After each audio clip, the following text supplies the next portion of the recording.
Hello friends, welcome back to my YouTube channel. ఇవాళ మీకు ఒక ఇంపార్టెంట్ విషయం చెప్పడానికి వచ్చాను. టీటీడీ రిలీజ్ చేసిన వైకుంఠ ద్వార దర్శనం టికెట్స్ మన ఫోన్లోనే ఎలా అప్లై చేసుకోవాలో చూద్దాం.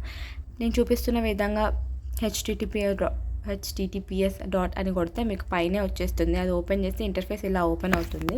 దాని తర్వాత వైకుంఠ ద్వార దర్శనం అక్కడ మన ఫోన్ లాగిన్ ఆప్షన్ అడుగుతుంది కదా, అక్కడ మన ఫోన్ నెంబర్ కొట్టితే మనకి ఓటీపీ వస్తుంది. ఆ ఓటీపీ ఇక్కడ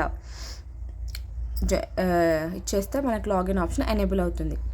దాని తర్వాత మీరు చూసారు కదా, ఇంటర్ఫేస్ ఇలా ఓపెన్ అవుతుంది. కాస్త టైం పడుతుందండి, ఎందుకంటే చాలా క్యూ ఉందంట. సో వెయిట్ చేయాల్సిందే.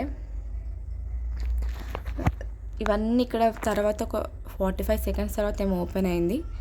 ఇక్కడ ఈ పాయింట్స్ అన్నీ I have to read and agree అన్నీ చదవాలండి. అన్నీ చదివి మనకి అక్కడ క్లిక్ చేస్తే కంటిన్యూ ఆప్షన్ ఎనేబుల్ అవుతుంది. ఎనేబుల్ అయ్యాక ఇక్కడ మనకి జనరల్ డీటెయిల్స్ అడుగుతారు కదా, అవన్నీ క్లిక్ చేయాలి. అవన్నీ చాలా కరెక్ట్గా టైప్ చేయాలి.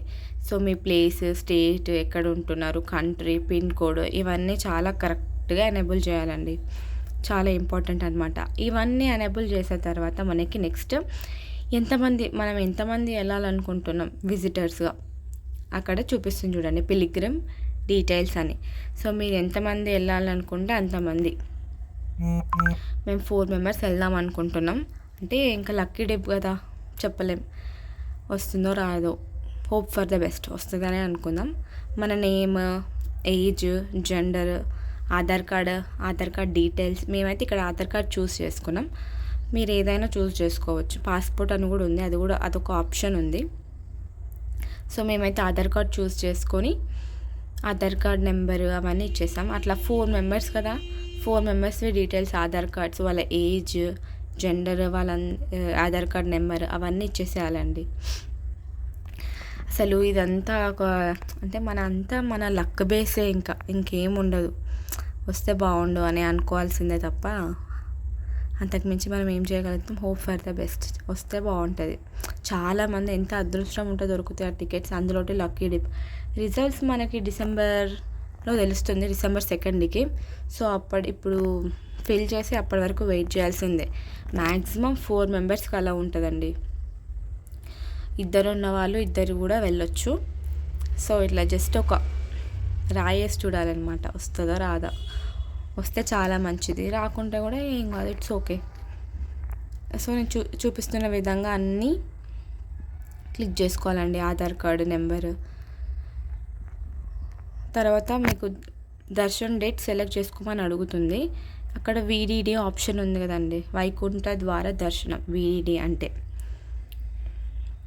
సో నేను ఆప్షన్స్ అన్నీ చూస్తున్నాను అనమాట, మాకు ఏ రోజు అయితే సెట్ అవుతుంది అని. మా హస్బెండ్ని అడిగాను, ఆయన కొన్ని డేట్స్ చెప్పారు. వాటి బట్టి మేము సెలెక్ట్ చేసుకున్నాం. ఇక్కడ మీకు టేబుల్ కూడా ఇచ్చారు వాళ్ళు, selected, available, quota not allowed, no quota అని. చూస్తున్నారు కదా, ఇక్కడ మీకు డేట్స్ చూసి మీకు నచ్చిన క్లిక్ చేసుకొని తర్వాత కంటిన్యూ అని కొట్టండి. ఇదంతా కిందికి స్క్రోల్ చేసిన తర్వాత మనకి ఏమి accept, confirm and submit, me details అన్నీ మళ్ళీ ఒకసారి చెక్ చేసుకొని కన్ఫర్మ్ అండ్ సబ్మిట్ క్లిక్ చేయండి అన్నీ. సో మనకు ఒక రిజిస్ట్రేషన్ నెంబర్ జనరేట్ అవుతుంది. సో ఇది గుర్తుపెట్టుకోవాలి, ఎందుకంటే ఫ్యూచర్లో మనం చెక్ చేసుకోవడానికి చాలా యూస్ఫుల్. సో దీని ప్రాసెస్ అంతా తర్వాత మనకు ఒక మెసేజ్ వస్తుంది. దాన్ని ఓపెన్ చేసి ఇక్కడ నేను స్క్రీన్ షేర్ చేసి చూపిస్తున్నాను చూడండి. డియర్ దాసరి ప్రసన్న మెసేజ్ వచ్చిందండి అలా. సో దాన్ని పిన్ చేసి పెట్టుకుంటే మీకు ఫ్యూచర్లో యూస్ఫుల్ ఉంటుంది. Please subscribe.